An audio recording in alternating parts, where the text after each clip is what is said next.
इस खास शो में आपका स्वागत है। मैं हूं आपके साथ आस्था कौशिक। बदायूं से एक बेहद ही चौंकाने वाला मामला सामने आया है। यहां के जिला अस्पताल में डॉक्टर्स के बदले नीम हकीम इलाज करते हुए पाए जा रहे हैं और सवाल यह कि इतनी बड़ी लापरवाही पर अभी तक रोक क्यों नहीं लगी। खबर दिखाएंगे आपको। और शाहजहांपुर में एक घटना सामने आई। एक व्यक्ति को ट्रेन घसीटते हुए ले गई। जिसने भी ये तस्वीरें देखी वो हतप्रभ रह गया। नमस्कार, मैं आपके साथ अमित गर्ग शुक्ला। अयोध्या में भव्य और दिव्य राम मंदिर बनकर तैयार हो रहा है और अब इसकी एक एक्सक्लूसिव तस्वीर भी सामने आ गई है। आगे आपको उन तस्वीरों को दिखाएंगे।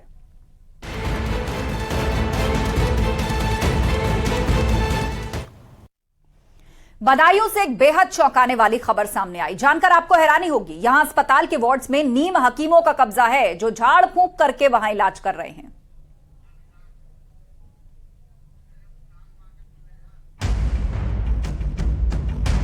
ये बदायूं का जिला अस्पताल है और अस्पताल की ये तस्वीरें आपको हैरान कर सकती हैं। वार्ड में लगे बेड्स पर मरीज लेटे हैं, बच्चे भी हैं, गैलरी में भी बेड लगे हुए हैं। लेकिन ये क्या, एक सफेद कपड़ा पहना शख्स वार्ड में इधर से उधर चक्कर काट रहा है।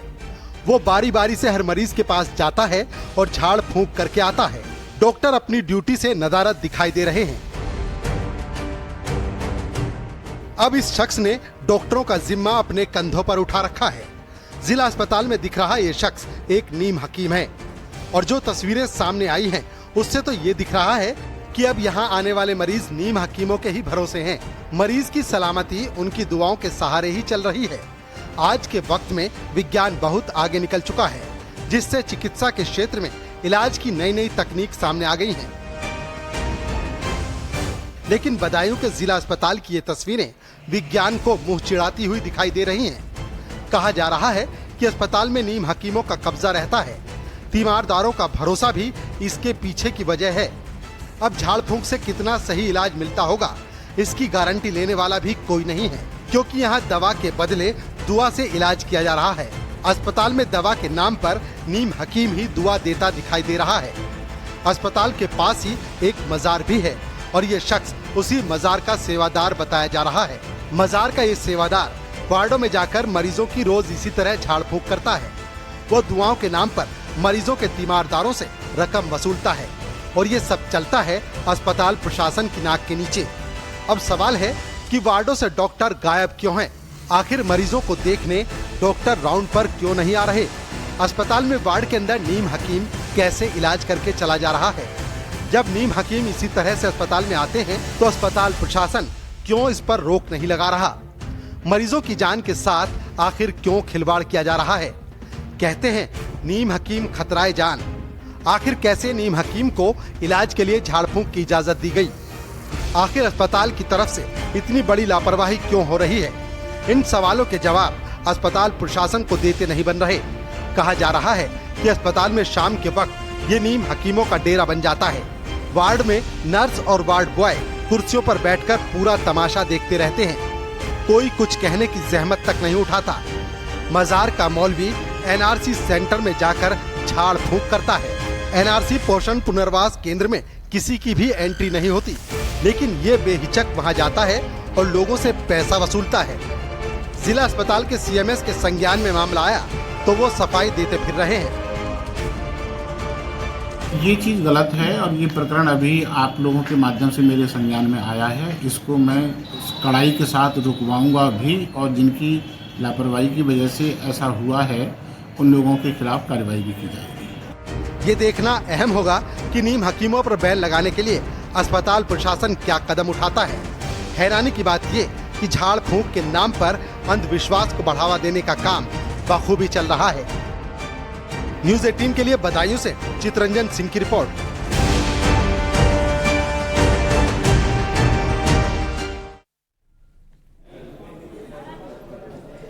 पूर्व एमएलसी हाजी इकबाल पर शिकंजा लगातार कसा जा रहा है और जिस तरीके से हाजी इकबाल फरार है उसको भी तलाशा जा रहा है, लेकिन उसकी संपत्तियों की कुर्की लगातार हो रही है। सहारनपुर पुलिस लगातार कार्रवाई कर रही है। 11 करोड़ की संपत्ति को कुर्क किया गया है। हाजी इकबाल पर शिकंजा लगातार कसा जा रहा है। सहारनपुर पुलिस ने संपत्ति को कुर्क किया है। हाजी इकबाल की संपत्ति को कुर्क किया गया है। 11 करोड़ रुपए की संपत्ति कुर्क की गई है। हाजी इकबाल पर एक्शन लगातार जारी है। माफिया हाजी इकबाल पर यह बड़ी कार्रवाई सहारनपुर में देखने को मिली है।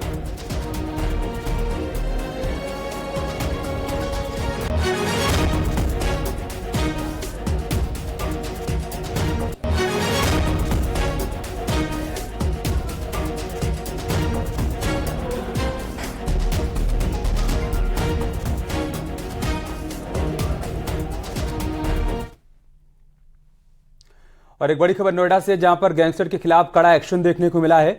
मनोज आसे की प्रॉपर्टी कुर्क कर दी गई है। 1 लाख का इनामी है गैंगस्टर मनोज आसे। तकरीबन 2.5 करोड़ की कीमत का फ्लैट कुर्क किया गया है। बीटा 2 थाना क्षेत्र में कुर्की की इस कार्रवाई को अंजाम दिया गया। मनोज के खिलाफ हत्या, लूट, रंगदारी समेत 16 मुकदमे दर्ज हैं। गौतम बुद्ध नगर की सीपी लक्ष्मी सिंह के निर्देश पर इस कार्रवाई को अंजाम दिया गया है। तस्वीरें हम आपको दिखा रहे हैं। मनोज आसे की प्रॉपर्टी कुर्क कर दी गई है। इस फ्लैट की अनुमानित कीमत 2.5 करोड़ बताई जा रही है।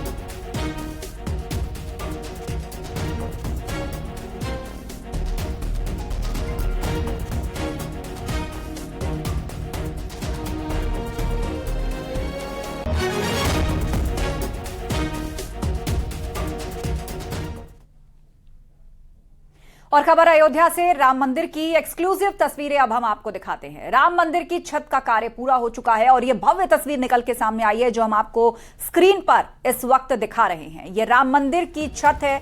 इस पर हुई नक्काशी बेहद खूबसूरत निकल करके आई है। इसकी छत का काम पूरा हो चुका है। इसके अलावा ग्राउंड फ्लोर की भी एक्सक्लूसिव तस्वीर सामने आई है। मंदिर में शानदार नक्काशी हर ओर दिखाई दे रही है। इससे पहले गर्भगृह के पिलर और उसका काम कितनी तेजी से चल रहा है वो तस्वीरें लोगों ने देखी थी। और अब राम मंदिर के प्रथम तल का कार्य तेजी से किया जा रहा है, क्योंकि अगले साल 2024 में राम मंदिर की प्राण प्रतिष्ठा करके उनको गर्भगृह में विराजमान करवाया जाएगा। और उससे पहले देखिए प्रथम तल की तस्वीरें। सीलिंग्स पर नजर डालिए, पिलर्स पर नजर डालिए, आसपास हुई नक्काशी को देखिए जो बेहद खूबसूरत एक अलग ही शैली में निकल करके सामने आई है।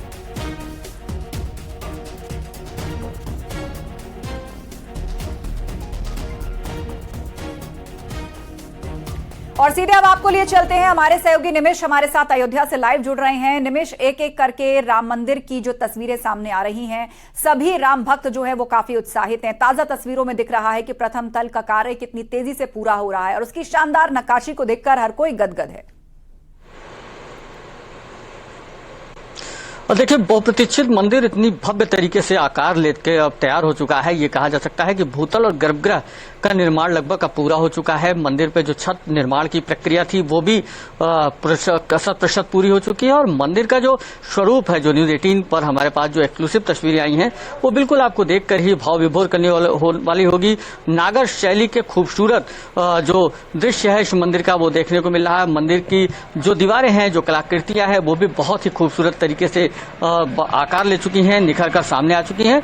और जल्द ही अब मंदिर में फिनिशिंग का काम शुरू होगा। इसके अलावा भगवान रामलला के मंदिर में दरवाजे और खिड़की, यानी कि महाराष्ट्र की टीक लकड़ी के दरवाजे और इसके अलावा खिड़कियां, लगभग 40 दरवाजे खिड़कियां भूतल और गर्भगृह में लगाई जाएंगे। सबसे अहम जो होगा, बीते दिनों न्यूज 18 से खास बातचीत में आचार्य सत्येंद्र दास ने बताया था कि ट्रस्ट की मंशा है कि भगवान रामलला के गर्भगृह का जो मुख्य द्वार हो वो स्वर्ण जड़ित हो। तो इस तमाम जो राम भक्तों के लिए आज वर्षों से प्रतीक्षा का केंद्र रहा भगवान रामलला का भव्य मंदिर आज आकार ले रहा है और उसकी भव्यता दिव्यता लोगों को भाव विभोर करने वाली है। देश और दुनिया के राम भक्तों अब लोगों को इंतजार रहता है। तेजी से बनकर के तैयार हो रहा है। प्रथम तल पे काम लगभग पूरा होने की तरफ है और एक एक तस्वीर को देखकर लोग हर्ष से प्रफुल्लित हो उठते हैं। बहुत बहुत शुक्रिया तस्वीरें सामने लाने के लिए। आगे बढ़ते, तूफान बिपरजॉय का कहर गुजरात और राजस्थान देख रहा है। अब देश के दूसरे हिस्सों में भी मौसम ने तेजी से करवट ली है। जम्मू कश्मीर में भी बारिश ने जमकर कहर ढाया है। यहां आंधी और तूफान के साथ बारिश के बाद बाढ़ जैसे हालात बन गए।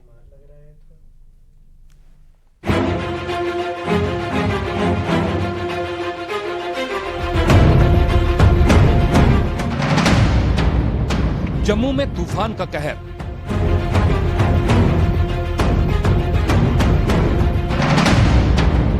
बाढ़ की मार, मुसीबतें हजार।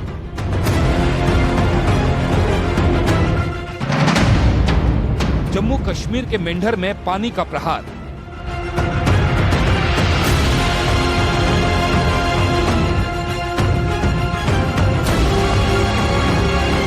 बिपरजॉय तूफान गुजरात में कहर बरपाने के बाद राजस्थान की ओर बढ़ा।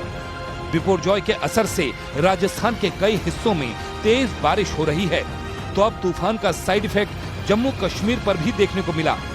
जम्मू पर महा तूफान की मार साफ देखने को मिली। वहां से सामने आई तस्वीर डराने वाली थी। महा तूफान की वजह से एक सलून के बाहर खड़ी स्कूटी उड़कर बिजली के खंबे पर जाकर फंस गई। सभी लोग स्कूटी को खंबे पर लटकी देख हैरान दिखे।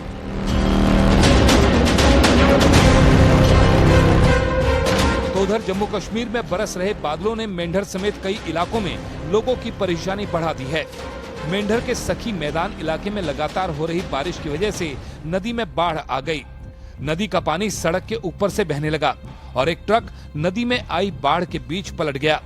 आलम यह रहा कि ट्रक का आधा हिस्सा ही दिखाई दे रहा था, बाकी हिस्सा पानी में डूब गया। गनीमत यह रही कि ट्रक के ड्राइवर को लोगों ने सुरक्षित बाहर निकाल दिया। हालांकि नदी में बाढ़ आने की वजह से सड़क के दोनों तरफ लंबा जैम लग गया। सैकड़ों गाड़ियां नदी के पानी के उतरने का इंतजार करती दिखी। इतना ही नहीं, मेंढर प्रशासन ने लोगों से नदी के पास न जाने की अपील की और साथ ही किसी इमरजेंसी में पुलिस से संपर्क करने को कहा। जम्मू में मूसलाधार बारिश की वजह से तवी नदी के किनारे लोगों को न जाने की हिदायत प्रशासन की ओर से दी गई। पानी का बहाव बढ़ता देखकर लोगों से अपने मकान तुरंत खाली करने को भी कहा गया है। फिलहाल मौसम विभाग की ओर से जम्मू कश्मीर के कई इलाकों में अगले 24 घंटे में तेज बारिश का पूर्वानुमान जताया गया है।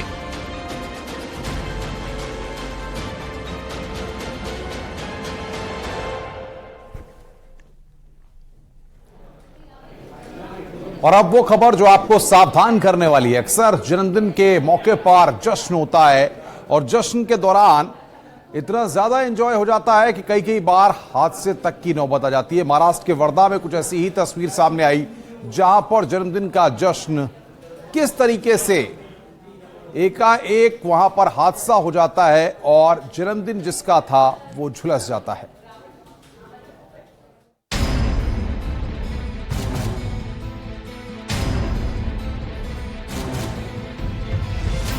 बर्थडे सेलिब्रेशन पर पड़ गया खलल। बर्थडे बॉय का चेहरा बुरी तरह झुलसा। हर इंसान के लिए उसका जन्मदिन सबसे बड़े दिन में से एक होता है, लेकिन जब बर्थडे सेलिब्रेशन ऐसा दर्दनाक हो जाए तो वो इस इंसान की ताउम्र बुरी याद में से एक बन जाता है। महाराष्ट्र के वर्धा से दहशत में डालने वाली और सावधान करने वाली खबर सामने आई है,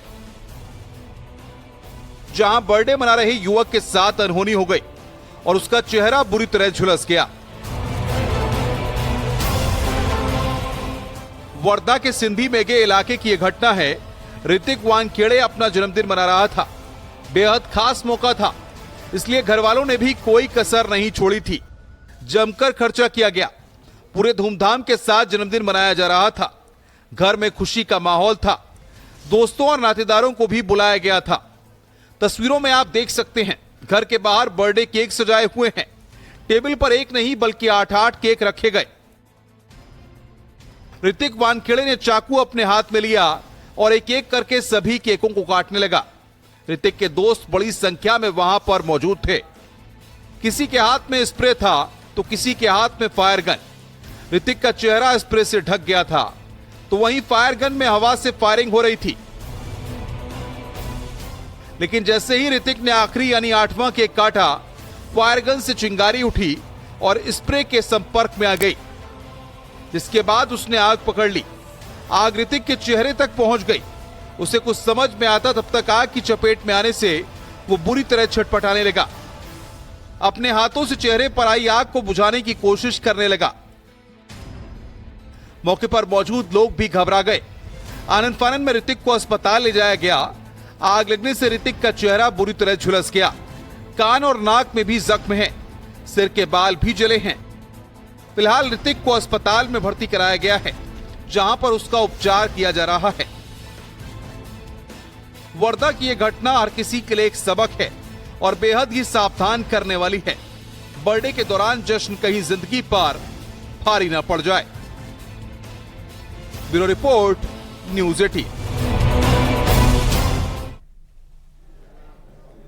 1200 करोड़ की भारी भरकम धनराशि लगाकर भले ही Pithoragarh Tanakpur all weather road बनाई गई हो, लेकिन दर्जनों डेंजर जोन का ट्रीटमेंट सही होने से इस रोड पर हर वक्त एक खतरा मंडराता रहता है।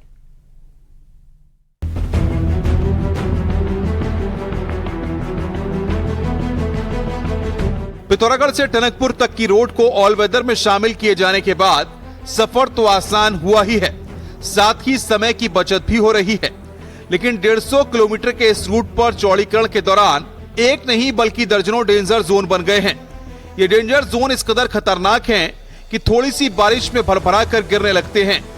लगातार दरकती पहाड़ियों को बचाने के लिए एनएच ने 50 से ज्यादा डेंजर जोन चिन्हित किए थे, बावजूद इसके ट्रीटमेंट पर रत्ती भर भी काम नहीं हो पाया है। ये जो टनकपुर पिथौरागढ़ जो ऑल वेदर रोड है, ये हमारी जो है 2 जिलों की जो है लाइफलाइन है, चंबा और पिथौरागढ़ की। आप देखेंगे कि बरसात में आए दिन यहाँ पर जो है बड़े बड़े बोल्डर आते हैं और कई लोग जो है बरसात के समय में जो है अपनी जान खो चुके हैं इस सड़क पर। जो अभी देखो बरसात आने वाली है, पर जो यहाँ पे डेंजर जोन बने पड़े हैं, अभी भी जो है उनकी स्थिति वैसी है जैसी पहले थी।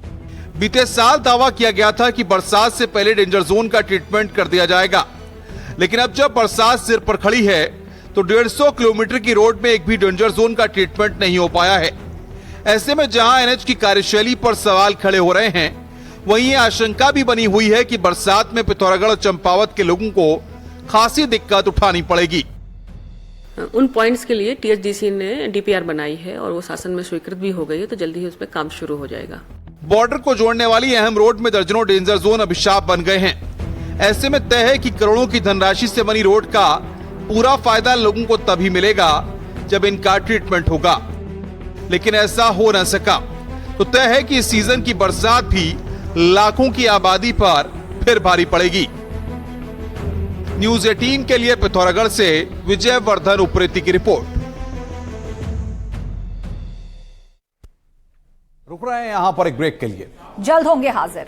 आप बने रहे हमारे साथ।